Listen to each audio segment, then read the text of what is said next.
For over 1,000 years, Venice was the wealthiest, most sophisticated trading empire in the Western world. Its ships moved through every major port from the Atlantic to the Black Sea. Its merchants set the price of spices, silk, and gold across 3 continents. At its peak, the city controlled a fleet of over 3,000 ships and a territorial empire stretching from the Adriatic through the Aegean to the shores of the Black Sea. The city itself was unlike anything else in Europe. Its palaces rose directly from the water. Its markets drew traders from Constantinople, Cairo, and Beijing. It invented financial instruments that the modern world still uses. It built the largest industrial complex in pre-industrial history. For centuries, it was the city every merchant wanted access to and every ruler wanted to control. It should never have existed. In the year 452, the city of Aquileia was burning. Attila the Hun had swept down from the north, and the people of northern Italy were fleeing south, east, anywhere the cavalry wasn't.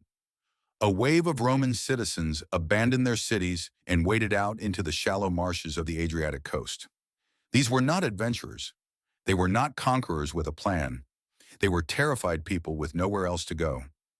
They settled on a cluster of low, marshy islands in a brackish lagoon, a place that, by any reasonable measure, was uninhabitable. There was no fresh water, no farmland, no timber, no stone, no natural harbor. The nearest mainland was several miles away. The islands flooded regularly. The air smelled of salt and decay. Venice was founded by people who had failed to protect their existing homes. They were the losers of the Roman collapse, displaced, resourceless, and living in what the Roman administrator Cassiodorus described as houses like seabirds' nests, half on sea and half on land. He wasn't being poetic. He was describing reality. The lagoon dwellers, the incolae lacunae, as the Romans called them, survived initially on 2 things: fish and salt. The lagoon was full of both. Salt was, in the medieval world, something close to money. It preserved food. It enabled trade across long distances. You could move it, store it, sell it, and the Venetians controlled the salt works. Early Venetian merchants would row their small boats up the Po River, trading salt and dried fish for the grain and timber they couldn't grow or cut themselves. Not glamorous, but it worked. Here is the first thing to notice. Venice's earliest prosperity came from a resource no one else wanted: the output of a place no one else could live.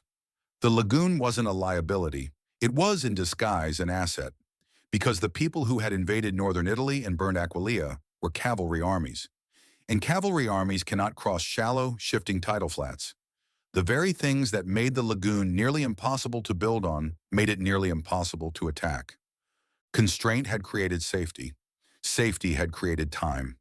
Time the Venetians used well. By the 9th century, something important had changed. The chaos of the barbarian invasions had settled into a new order. To the west was the Frankish Empire, agricultural, feudal, land-obsessed. To the east was the Byzantine Empire, still functioning, still trading, still connected to the Silk Roads of Asia and the spice routes of the Indian Ocean.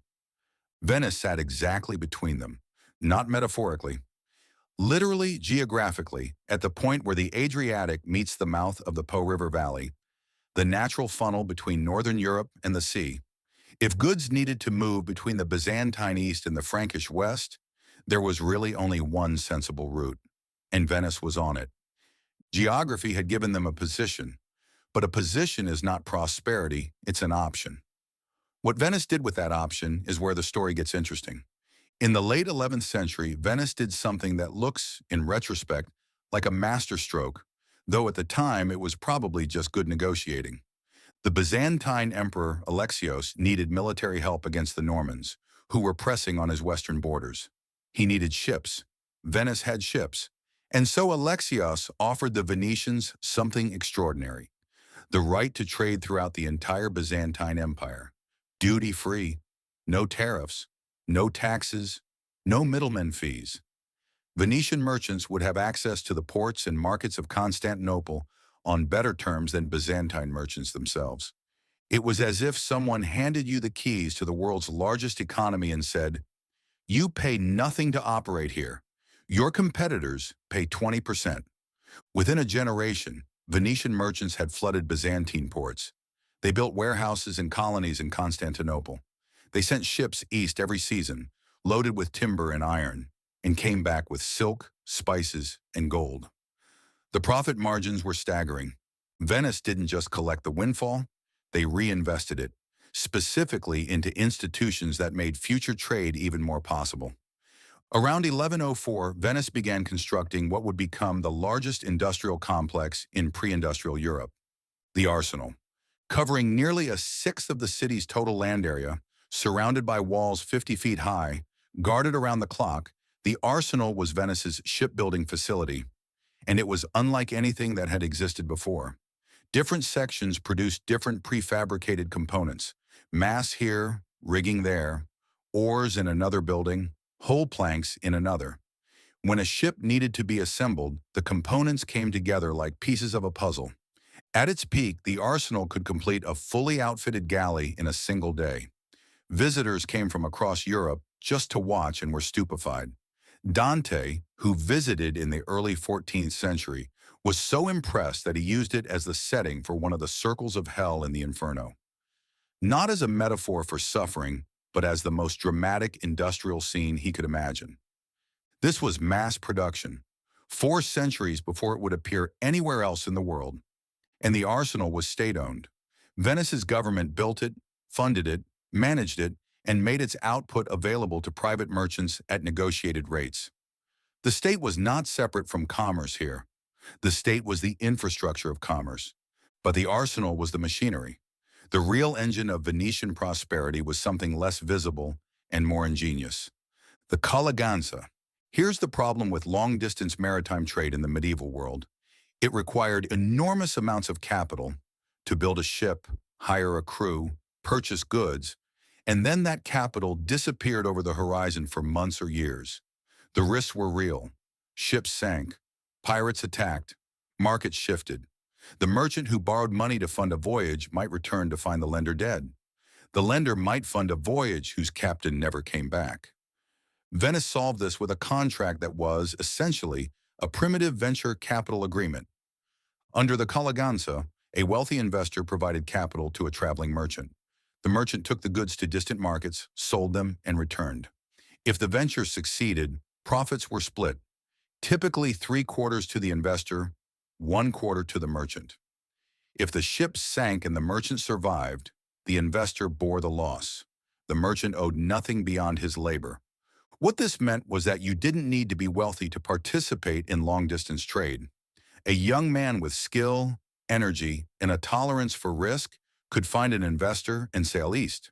The capital risk was separated from the human risk, and wealthy Venetians could diversify, spreading their money across many voyages, many merchants, many routes, rather than betting everything on one ship.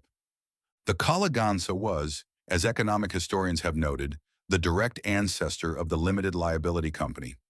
The same logic that drives modern venture capital and private equity was first formalized on the docks of 12th century Venice. The effect was a wave of social mobility unlike anything medieval Europe had seen. Poor Venetians became rich. New families rose. The merchant class expanded. But the colleganza was only part of the story. While Venice was reinventing commerce, it was also reinventing government. By 1032, Venice had already done something politically extraordinary. It abolished the hereditary doge. In most of medieval Europe, power flowed from bloodline. Kings beget kings. The Venetians had tried this and didn't like where it was heading, so they changed it. The doge, Venice's head of state, would henceforth be elected. No son could inherit his father's position by right alone.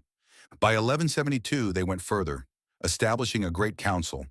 A parliament of merchant families that held real legislative power, acted as a check on the doge, and over time became the institutional heart of the republic. What emerged was a system that was, for its era, genuinely remarkable. A leader who could not accumulate personal power, surrounded by institutions designed to distribute that power, in a culture that had decided, after bitter experience, that the concentration of authority was more dangerous than its diffusion. None of this was idealism, it was pure pragmatism. Venice had watched what happened to Italian city-states when one family seized control. It had watched the chaos of succession disputes. The Venetian merchants had skin in the game. They needed stability. They needed a legal system they could trust. They needed contracts that would be honored after the Doge died. So they built institutions to guarantee those things. Not because they were virtuous, but because the alternative was worse for business. Then came 1204. The Fourth Crusade was supposed to go to Egypt. It didn't. Through a combination of debt, diplomacy, and the maneuvering of an 85-year-old, nearly blind Venetian doge named Enrico Dandolo, the crusading army was redirected to Constantinople. The greatest city in the Christian world was sacked by its supposed defenders. 3 days of fire and looting, the treasures of a millennium, scattered. Venice took its share, but more importantly, Venice took territory. In the subsequent division of the Byzantine Empire, Venice received control of 3/8 of Constantinople and a string of ports, islands, and strategic choke points stretching from the Adriatic through the Aegean to the Black Sea.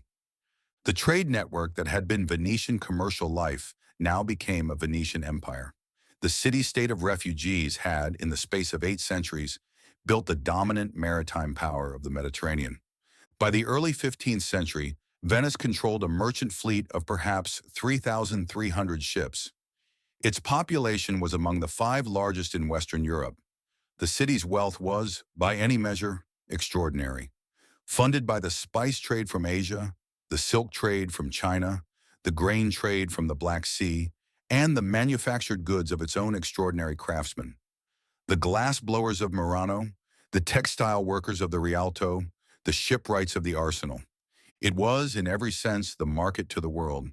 But Venice's success was about to become its weakness. In 1297, Venice made a decision that would, over the following 2 centuries, slowly strangle the system that had created it.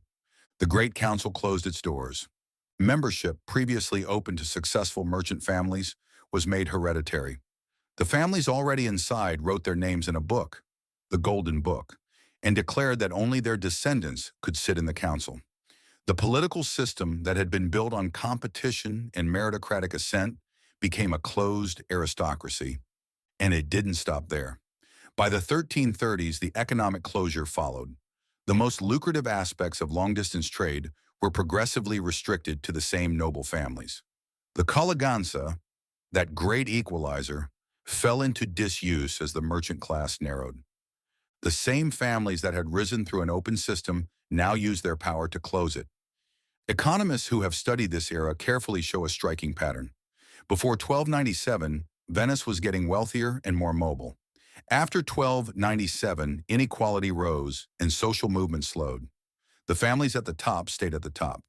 The mechanisms that had produced Venice's prosperity, openness, competition, access to capital for anyone with skill and ambition, were exactly what the powerful now worked to eliminate. Then in 1498, Vasco da Gama sailed around the Cape of Good Hope and arrived in India by sea. Venice's monopoly on Eastern trade had depended on controlling the land routes through the Mediterranean and the Levant. The Portuguese had just made those routes irrelevant. Over the following decades, the price of pepper in Lisbon fell dramatically, undercutting Venice's monopoly pricing and redirecting the spice trade westward.